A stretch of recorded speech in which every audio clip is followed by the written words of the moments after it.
Hidup itu sebenarnya murah. Yang bikin mahal itu merek, brand, dan hidup itu sebenarnya sederhana. Yang bikin rumit adalah gengsi. Gengsi identik dengan gaya hidup. Ketika kita menuruti gaya hidup, keinginan pasti akan kurang dan kurang. Dan itu buat hidup kita tidak tenang. Bincang kita hari ini bersama saya Lina dan narasumber kita hari ini Ibu Ety Rahmawati akan memperbincangkan dan membahas topik antara biaya hidup dan gaya hidup. Selamat mengikuti.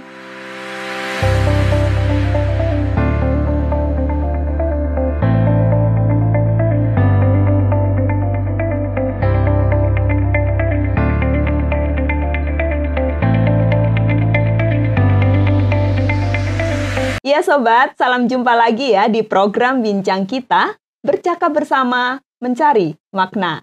Ya seperti di opening tadi, hari ini kita akan membahas satu hal menarik yaitu antara biaya hidup dan gaya hidup. Sudah ada Ibu Ety Rahmawati. Selamat datang Bu Ety. Iya, terima kasih Mbak Lina. Sudah sehat ini Bu Ety ya? Sudah cukup lumayan sehat ini ya. Sudah segar, sudah pasti pulih Bu Ety ya, sudah aman semuanya. Iya, baik. Terima kasih Bu Ety sudah hadir kali ini. Kita akan memperbincangkan masalah biaya hidup ini dan gaya hidup. Ada terusannya, iya. Semuanya ada kata hidupnya, berarti memang ada kaitannya dengan hidup kita. Tapi satunya biaya, satunya gaya. Nah, supaya kita jelas dan paham satu persepsi gitu ya. Apa sih yang menjadi pembeda yang benar-benar nyata, signifikan dari biaya hidup itu dan gaya hidup Bu Ety? Ya. Ini sebenarnya sama-sama ya, sama-sama hidup katanya tadi ya. Kalau biaya hidup itu memang lebih cenderung kepada kebutuhan yang mendesak yang tidak bisa ditunda atau dikatakan kerennya dikatakan biaya hidup itu biaya untuk bertahan hidup. Oke, untuk kita survive gitu ya, kebutuhan pokok begitu? Ya, jadi lebih cenderung kepada sesuatu yang pokok yang harus, jadi untuk bertahan, untuk hidup. Sedangkan gaya hidup itu justru dikatakan biaya untuk menjalani hidup. Oke. Jadi maksudnya antara menjalani hidup dan bertahan hidup. Kan berbeda ya. Iya. Kalau bertahan, kalau dia tidak dipenuhi, dia tidak akan bisa bertahan untuk hidup, gitu ya.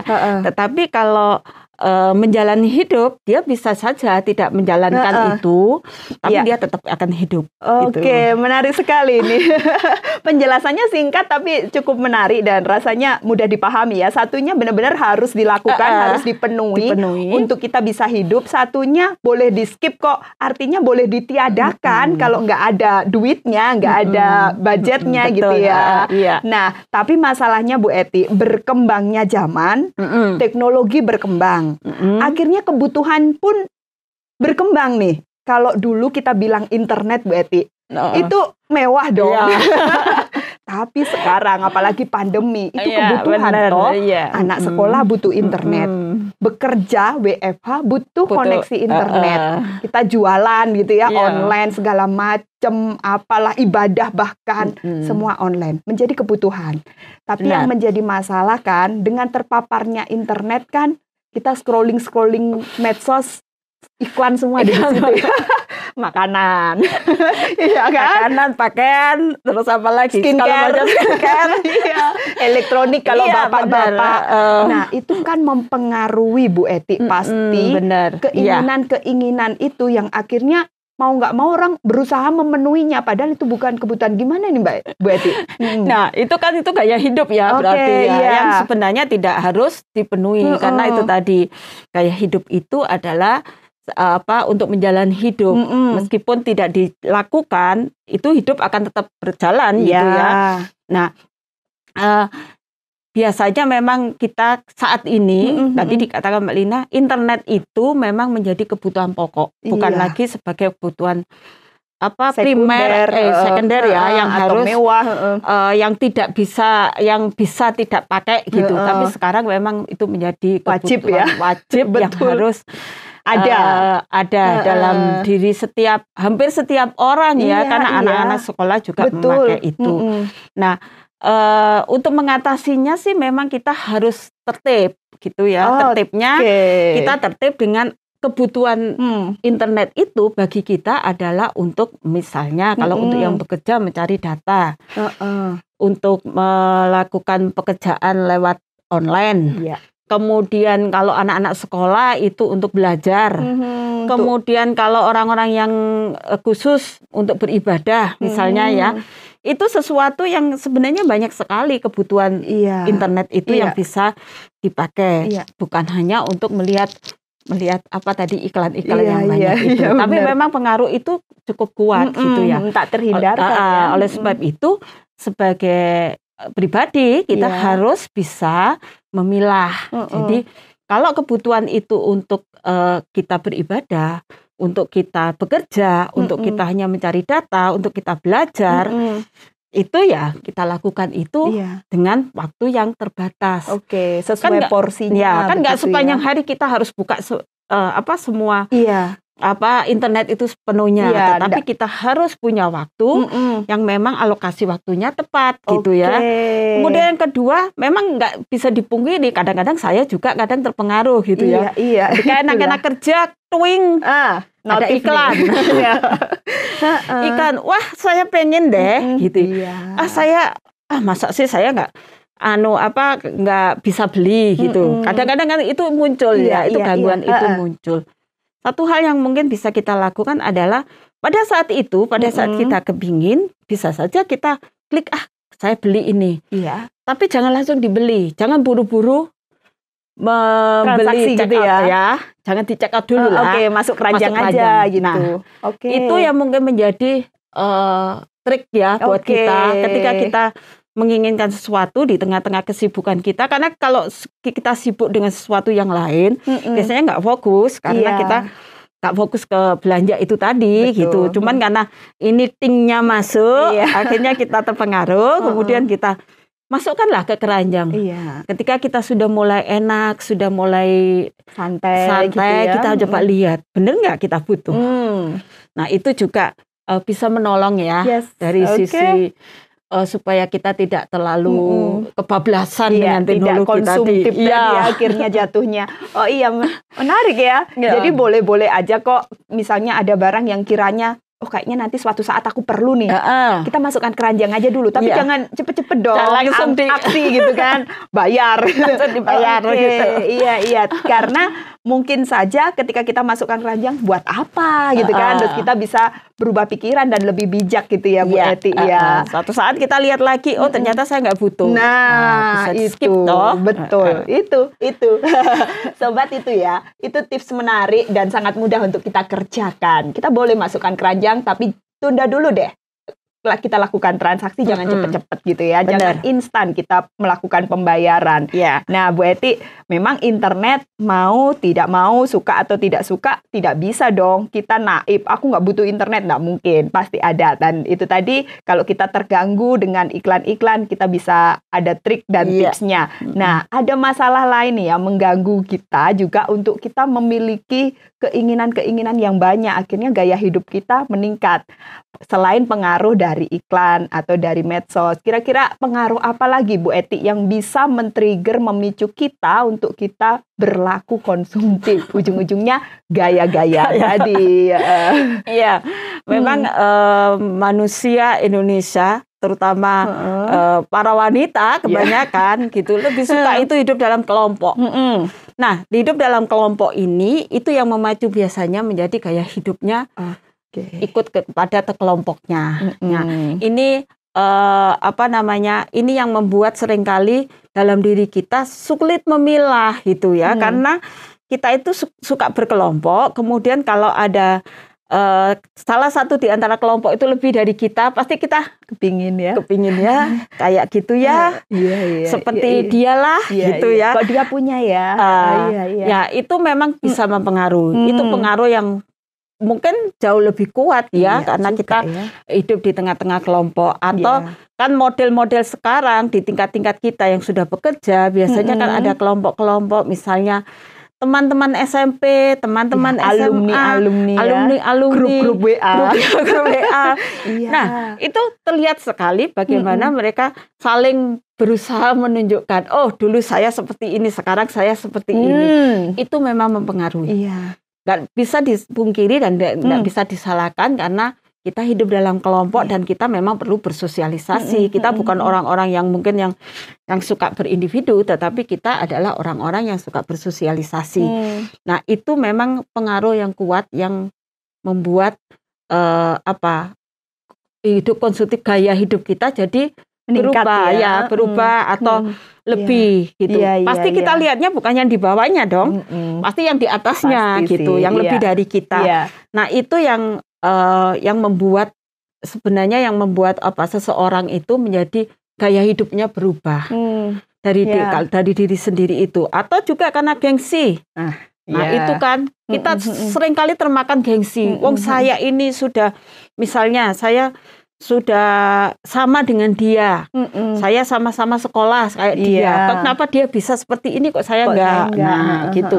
Itu juga mempengaruhi. Gengsi ini kan yang seringkali membuat seseorang mengubah dirinya dengan gaya orang lain.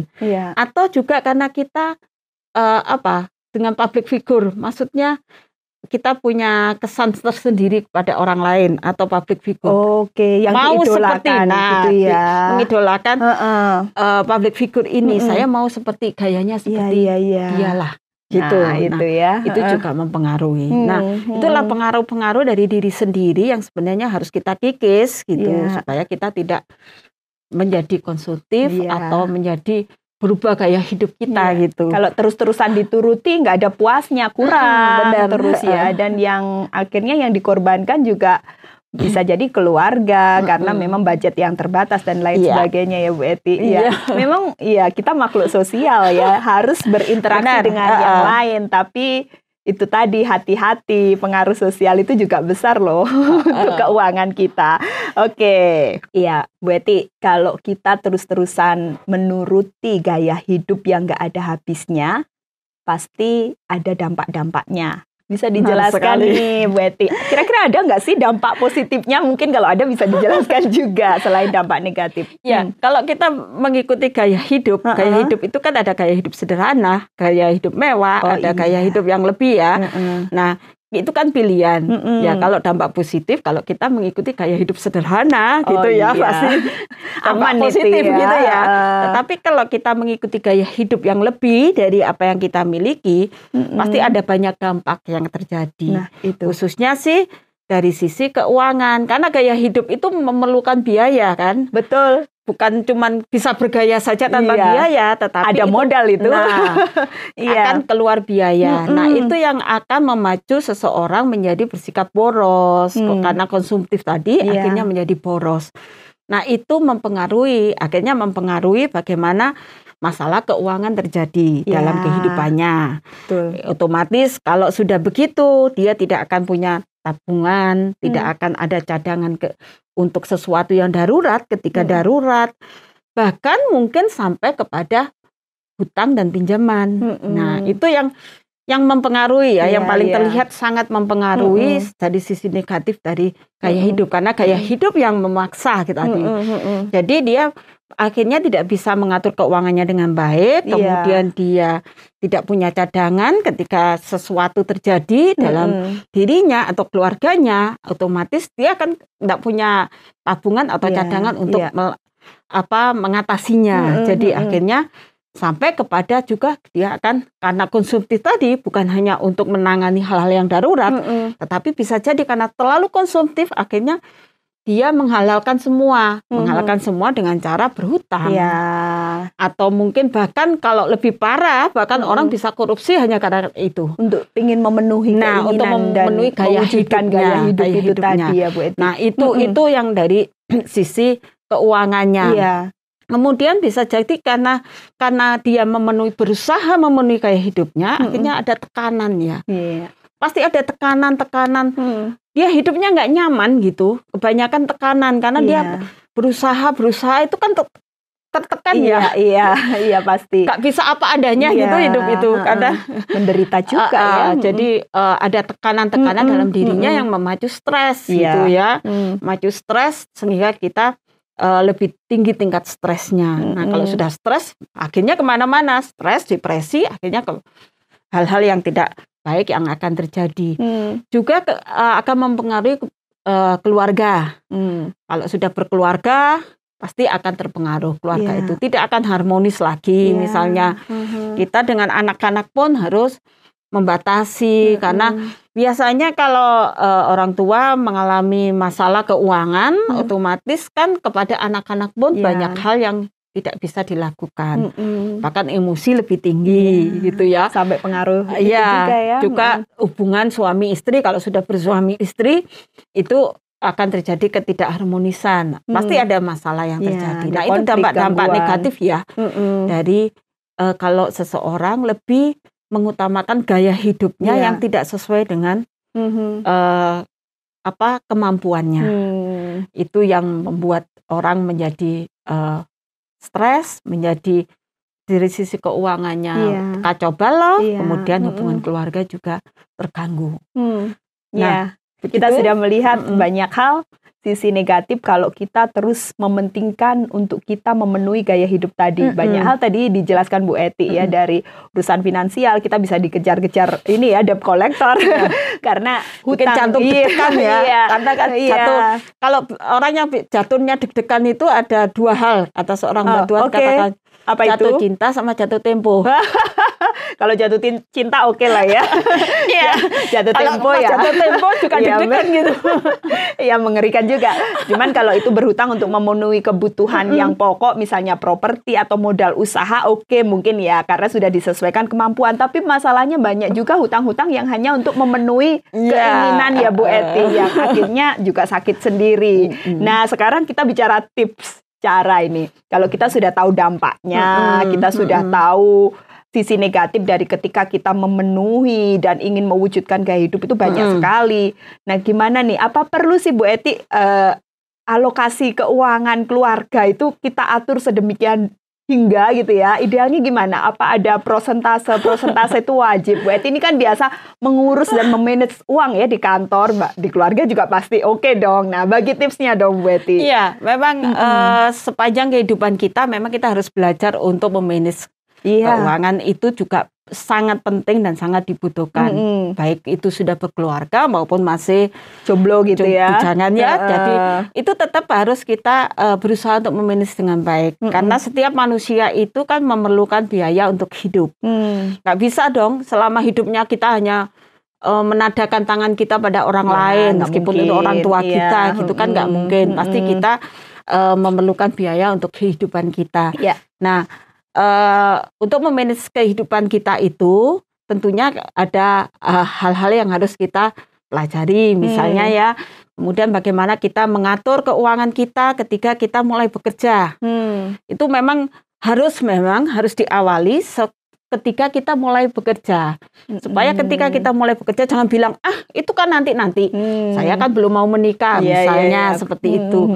Nggak perlulah saya mengatur. Sekarang saya mau melakukan apa yang saya suka. Itu kan kebanyakan begitu ya. YOLO, hidup banyak sekali, senang-senang dong gitu ya. Kalau anak muda.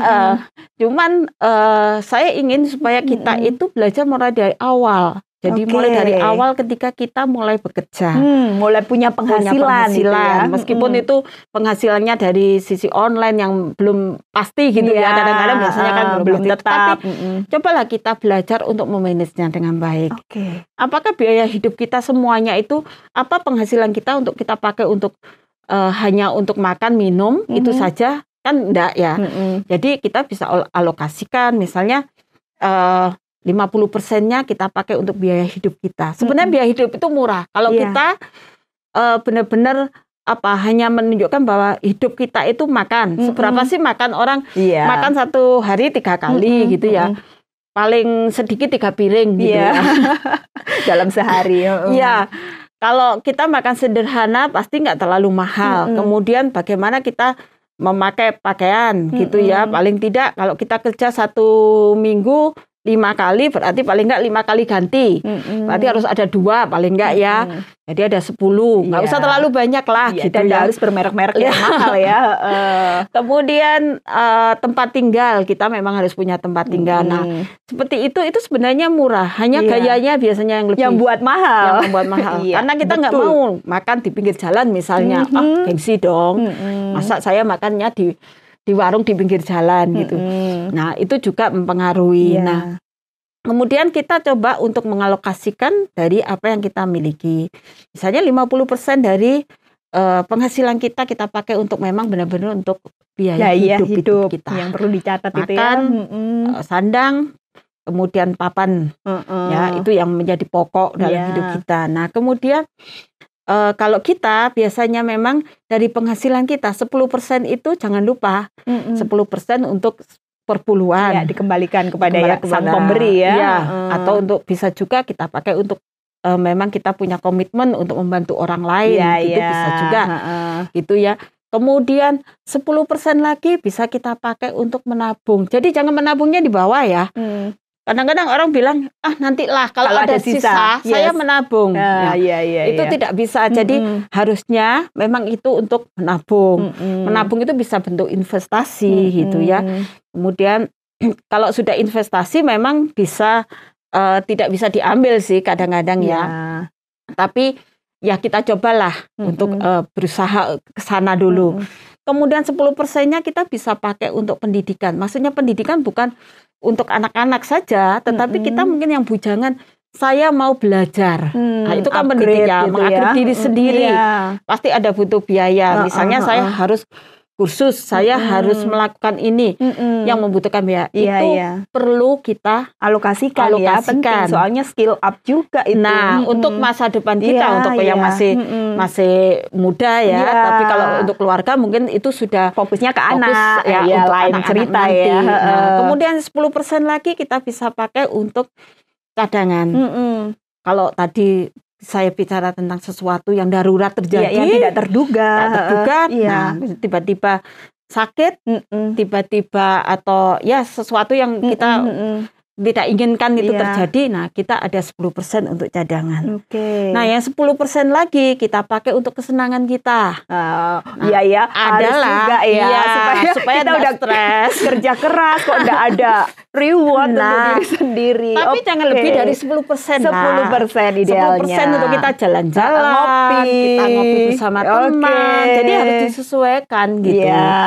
Jangan lebih dari itu ya. Jadi 50% untuk hal-hal yang lain dan 50% untuk biaya hidup kita. Jadi toh di sini sudah ada biaya cadangan, biaya tabungan juga.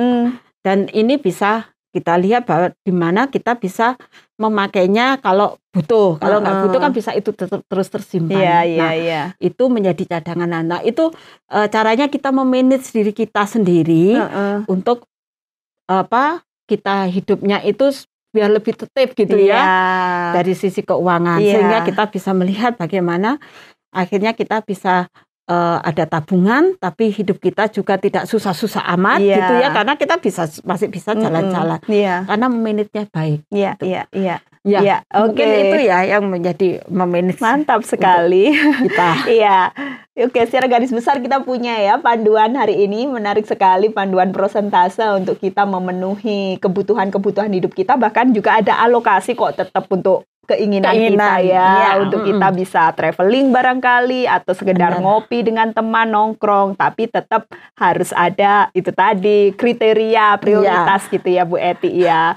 Ketika kita bisa melakukannya maka gaya hidup tetap bisa dijalani, tapi kualitas hidup tidak menurun, artinya emosi kita, hubungan dengan keluarga tetap baik ya Bu Eti. Nah, kalau tadi Bu Eti sudah sharing tentang manajemen keuangan nih, ini sekarang lebih bersifat umum. Langkah bijak apa nih sebagai aksi nyata kita supaya kita benar-benar bisa bijak untuk bisa memilah biaya hidup dan gaya hidup itu dengan baik, dan kita tidak terjerumus dengan sikap-sikap yang konsumtif yang jatuhnya juga membuat kita tertekan tadi Bu Eti. Yang pertama sebenarnya itu kita harus pertama kali ketika kita memiliki penghasilan itu kita harus bersyukur. Bersyukur. Ya, itu bersyukur itu penting ya. Ketika kita bersyukur, maka kita akan mempergunakan apa yang kita miliki itu dengan baik. Ketika kita bersyukur, oh Tuhan telah memberikan saya penghasilan ini. Saya bersyukur karena Tuhan sudah berikan untuk saya. Orang lain belum tentu dapat seperti saya. Ya, betul. Nah, itu yang membuat kita lebih kepada bertanggung jawab mengaturnya. Karena rasa syukur kita atas pemberiannya, atas pemberian Tuhan itu. Dan tetapkan diri. Kalau kita harus menetapkan diri kita untuk memilih gaya hidup seperti apa. Kita bisa saja mungkin memilih gaya hidup yang mewah, tapi dengan catatan tadi pasti ada dampak-dampak negatif yang akan kita lalui gitu ya. Tapi mari kita tetapkan diri untuk gaya hidup kita yang sesuai dengan apa yang kita miliki. Ketika kita bersyukur, kita tahu bahwa oh Tuhan berikan saya berkat ini, maka kita tetapkan hati kita bahwa kita akan memiliki gaya hidup seperti apa. Gaya hidup yang sederhana, mungkin lebih mudah bagi kita untuk memilih gaya hidup yang lebih sederhana. Nah, ketika kita merasakan rasa syukur, kemudian kita hidup apa adanya dengan diri kita, maka kita juga akan lebih melihat kepada orang lain. Nah, ketika kita melihat orang lain, kita akan merasa bahwa kepuasan itu tersendiri. Melihat ke orang lain itu bukan untuk mencontoh orang lain ya, maksudnya ada peduli di situ, ada empati di situ. Jadi kita melihat kepada orang lain itu karena kita juga tadi kita bisa mengalokasikan untuk kita membantu orang lain. Nah, itu yang membuat kehidupan kita itu jauh lebih baik daripada kita lebih melihat kepada orang lain karena kita ingin meniru orang lain. Tetapi ketika kita bersyukur, kemudian Tuhan sudah berikan saya berkat ini, kemudian kita menjadi hidup kita mau apa adanya, kemudian kita melihat bahwa orang lain juga membutuhkan. Ada istilah katakan berkat yang Tuhan berikan kepada kita itu juga ada berkat orang lain. Nah, itu membuat hidup kita lebih nyaman, bahagia, sederhana, tapi kita tidak tertekan gitu ya. Tadi kan yang paling utama dalam kita mengikuti gaya hidup kita yang tidak sesuai itu kita tertekan gitu, menekan sekali. Jadi kita tidak tenang hidupnya, tidak bisa santai, tidak bisa hidup apa adanya. Nah, itu yang harus kita lakukan. Dan jangan lupa kita juga tetap membuat anggaran tadi sesuai dengan kira-kira manajemennya kita, bagaimana mengatur keuangan kita.